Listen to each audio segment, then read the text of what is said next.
अपने आप में आविर्भूत हो सकता हूं कि तुम भी हो सको, क्योंकि मैं अकेला वहां खड़ा अपने आप में मेरे जीवन की विशेषता नहीं है। मेरे जीवन की विशेषता अगर गुरु हूं तो गुरु का कर्तव्य, गुरु का धर्म मुझे तो निभाना ही है, शिष्य निभाए या नहीं निभाए ये अलग बात है। इसीलिए मैं आपको उस दूसरी दीक्षा को भी आप दे रहा हूं जो अपने आप में कायाकल्प की दीक्षा। ये कायाकल्प है। इस शरीर को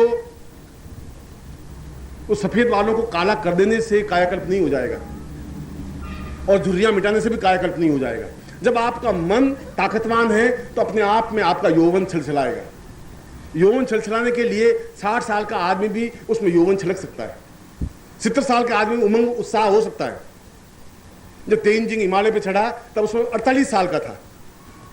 आज 48 साल का आदमी घुटने पकड़ लेगा और बैठ जाएगा, गुरुजी अब तो ब्लड प्रेशर है, 48 साल की उम्र में क्या हिमालय पे चढ़ेंगे, वो नहीं चढ़ सकते। फिर नॉर्वे का वो नहीं बन सकता, फिर हिमालय पे नहीं चढ़ सकते, फिर गंगा को उल्टी धारा में नहीं बह सकते, फिर वो खतरे नहीं उठा सकते।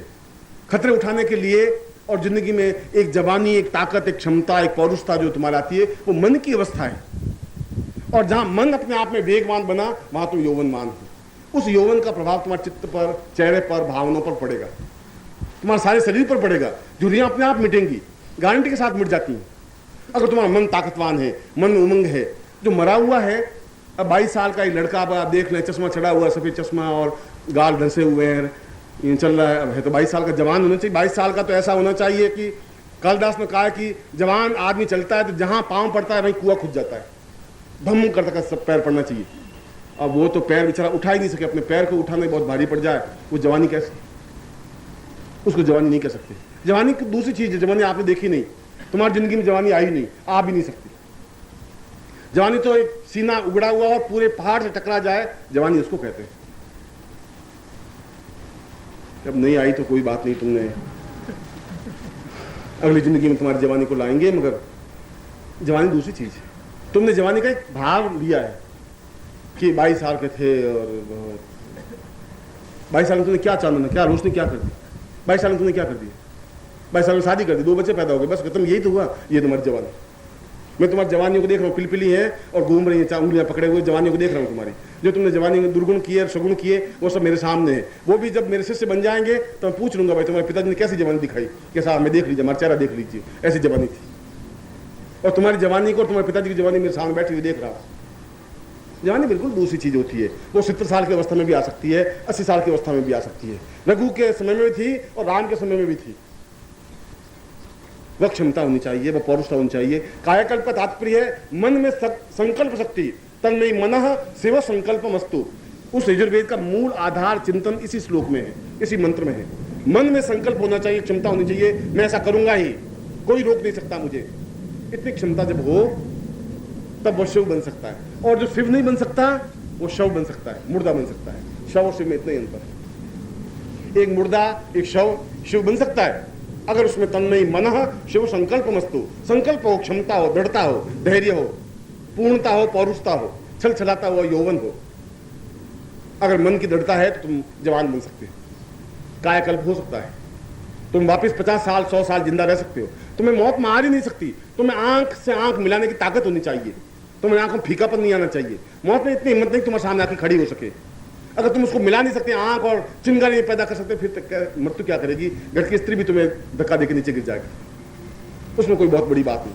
इसलिए जहां मैं कायाकल्प कर रहा हूं वहां कोई तुम्हारे शरीर को कस करके बांधने की जरूरत नहीं समझ रहा हूं। शरीर तो तुम्हारे प्रभु ने जो कुछ दिया है वो अपने आप में ताकतवान क्षमता, बुद्ध को भी ऐसा ही शरीर दिया था जो तुम्हें दिया था। राम के पास, कृष्ण के पास, सबके पास ऐसा ही शरीर है। प्रभु ने शरीर देने में कहीं कोई कंजूसी नहीं बढ़ती है, कभी तुम्हारे मन में है, मन की एक न्यूनता में है। मैं तुम्हारे मन को जागृत करना चाहता हूं, एहसास करवाना चाहता हूं, मन से ऊपर उठाकर आत्म तत्व को जागृत करना चाहता हूं। और ये सब जागृत हो जो कि आज प्रयोग में है, वो अपने आप में कायाकल्प है, वो अपना पूर्णता है, वो अपने आप में तुमसे ज्यादा उम्र का होते हुए भी तुमसे ज्यादा जोश है, मुझमें ज्यादा क्षमता है, ज्यादा धैर्य है, मैं तुमसे ज्यादा दौड़ सकता हूं, ज्यादा काम कर सकता हूं, हिम्मत साहस तुमसे ज्यादा है। इसलिए नहीं कि मैं तुमसे कोई ज्यादा खाता हूं या ज्यादा घी पीता हूं। घी पीने से और खाने से अगर कुछ होता है तो फिर भैंस बहुत ज्यादा खाती है और तुमसे ज्यादा खाती है, और तुमसे ज्यादा बुद्धिमान होनी चाहिए, बहुत उसका मन बहुत मजबूत होना चाहिए। खाना पीना कोई नहीं, मन की शक्ति के माध्यम से ऐसा होना चाहिए। मैं उसी प्रयोग को संपन्न करवाने जा रहा हूं। आप बैठे।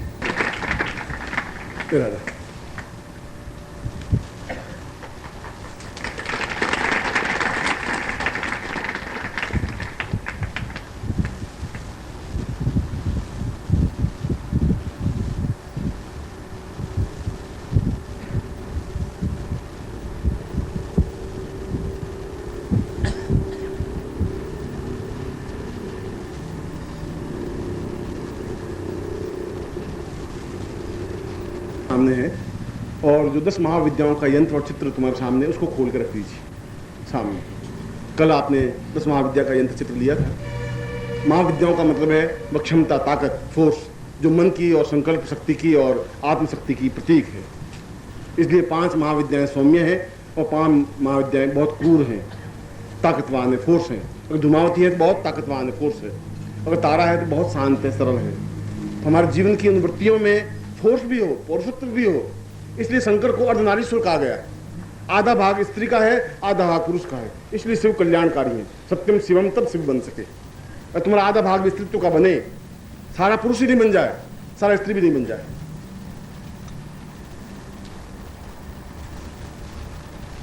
इसलिए आज जो आपने पैकेट लिया वो सामने रखिए। 5 वस्तुएं उसमें होंगी पंचभूतात्मक, और जो 10 महाविद्याओं का यंत्र था वो भी आपने सामने रखिए। और ये अपने आप में एक अत्यंत महत्वपूर्ण प्रयोग है तुम्हारी जिंदगी का। तुम इस चीज को समझो या नहीं समझो।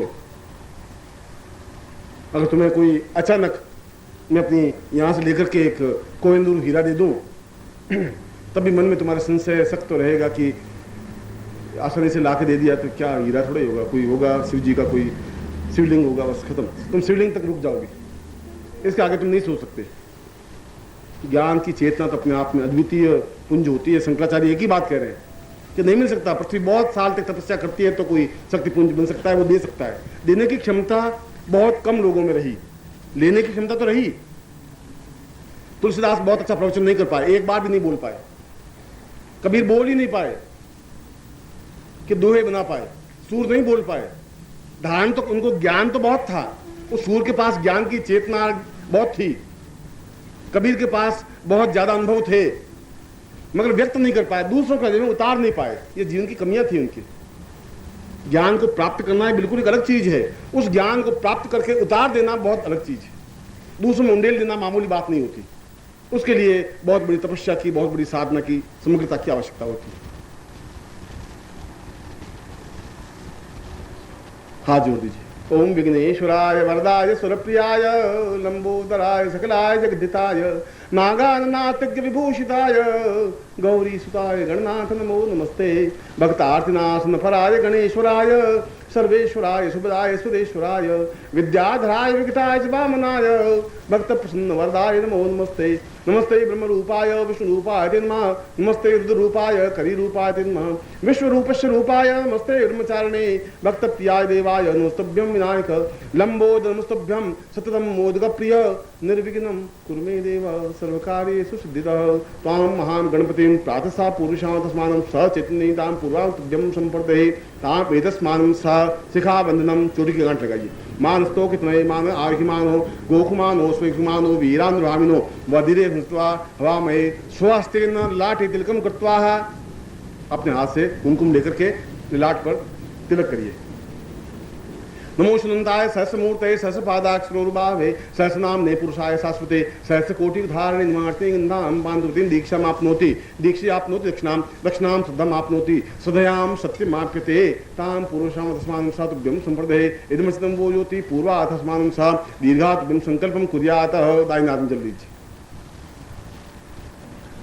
ओम विष्णु विष्णु विष्णु भाग से बरखंडे जमुदीपे शालिवान साके बुद्धावतारे संसे संस्कृत को सम 2047 आसन मासु के शुक्ल के आस्तु सप्तमी व्यायाम द्वासे प्राप्त सिंह प्रादम प्राप्त क्षण त्रिकाल संहारणम सकल मन कामना सिद्धतम लोके वासे भायराज द्वारे सर्वत्र यश विजय लाभादि प्रसवारस्य सपुत्रस्य सबानुस्य अखिल कुटुंब सहितस्य सबसो समस्त भय व्याधिरा पीड़ा मृत्यु परिहार द्वारा आयु आरोग्य तथा हम गोत्रोत्पन्नो। हम अपना गोत्र बोलिए। हम शर्मा, हम नाम बोलिए। ताम पूर्ण पुरुषां ताम पूर्वादर्शन निखिलेश्वर नन्ति माम शिष्यत्वं धारयामि ताम एतश्चिन्तन्ता पूर्वा अथास्मानं सा देवत्वे सा पूर्णा मनः तुष्टिम आत्मतुष्टिम सा पूर्णा तुभ्यं संपर्दये। छोड़ दीजिए। अब मैं प्रयोग प्रारंभ करने से पूर्व आपको गुरु मंत्र का स्मरण दिलवा रहा हूं। 3 बार आप गुरु मंत्र बोलेंगे। बोलो ओम परम तत्वाय नारायणाय गुरुभ्यो नमः। ओम परम तत्वाय नारायणाय गुरुभ्यो नमः।